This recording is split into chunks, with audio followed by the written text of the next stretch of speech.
Bismillahirrahmanirrahim. Memetik kata-kata Aristotle, akar pendidikan itu pahit, namun buahnya manis.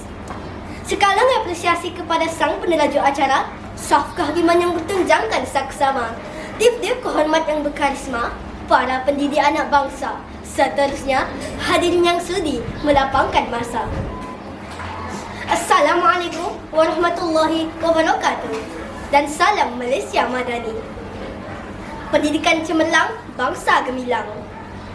Begitulah indahnya mauduk pidato yang bakal saya sampaikan pada hari ini. Timbul persoalan.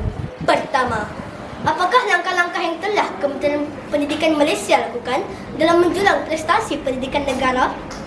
Kedua, bagaimanakah langkah-langkah tersebut memberi impak positif kepada kegemilangan negara?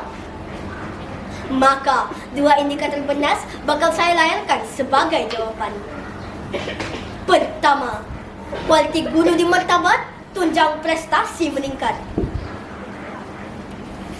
Hadirin, kita sedar bahawa seorang pendidik bertanggungjawab dalam melaksanakan proses pengajaran dan pembelajaran yang berkesan. Hal ini demikian kerana kecemerlangan pendidikan banyak bergantung kepada kualiti dan kepakaran yang ada dalam diri seseorang guru. Dengan lahirnya guru-guru yang berkualiti, pemikiran anak didik pasti tidak akan terkongkong, ibarat katak di bawah tempurung. Malahan, mampu melihat dunia dan pandangan mata burung. Lantaran itulah, transformasi ke arah pendidikan global yang kita laksanakan melalui anjakan keempat dalam Pelan Pembangunan Pendidikan Malaysia 2013 hingga 2025 dilihat begitu proaktif dalam memperkasa kualiti guru negara kita. Peluang menjalani latihan kemahiran kita teruskan, syarat pelantikan guru kita perketatkan, laluan kerja yang berdasarkan kompetensi dan prestasi kita harus perdanakan. Semuanya atas nama pendidikan demi melahirkan suri teladan yang kita impikan. Contohnya, lihat saja negara-negara yang mempunyai prestasi pendidikan terbaik di dunia, seperti Finland, Korea Selatan, dan Singapura. Negara-negara ini hanya menggunakan pelajar dalam kelompok 10 hingga 30% teratas dalam menceburu profesi perguruan. Hal ini sekaligus telah membuktikan bahawa kualiti seorang guru itu perlu untuk dipelihara demi menjulang prestasi pendidikan negara, lantas melahirkan bangsa yang gemilang. Indikator kedua, anak bangsa cilik minda melahirkan modal insan kelas pertama. Presiden Soekarno pernah bermada, berikan saya 10 orang belia wajah, nescaya akan saya gegarkan dunia. Perkara ini membuktikan betapa pentingnya peranan anak bangsa dalam memajukan negara Malaysia.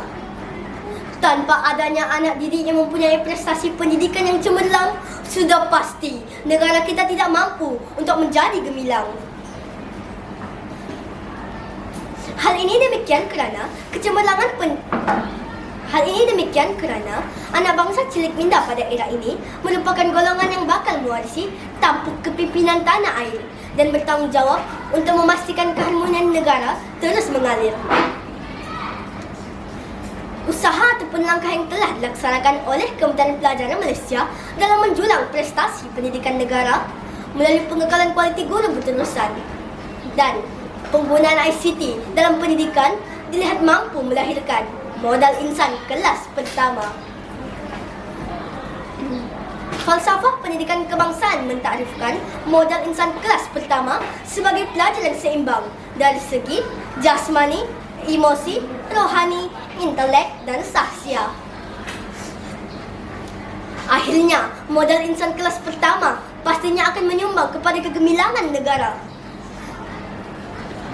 dari aspek ekonomi, politik dan sosial sehingga menjadikan nama Malaysia gemilang di setiap curug dunia. Hadirin sekalian, secara tuntasnya telah saya terangkan bahawa antara usaha untuk menjulang pendidikan Malaysia adalah pengekalan kualiti guru berlulusan dan pemerkasaan insan cilik berminda kelas pertama. Dengan dua pendekatan bersifat merakyat ini, sudah pastilah bangsa Malaysia mampu bersaing secara pesat, yakni dapat berdiri sama tinggi, duduk sama rendah dan bangsa-bangsa lain. Benarlah bahawa Pendidikan di Julang, Malaysia gemilang. Sekian wassalam.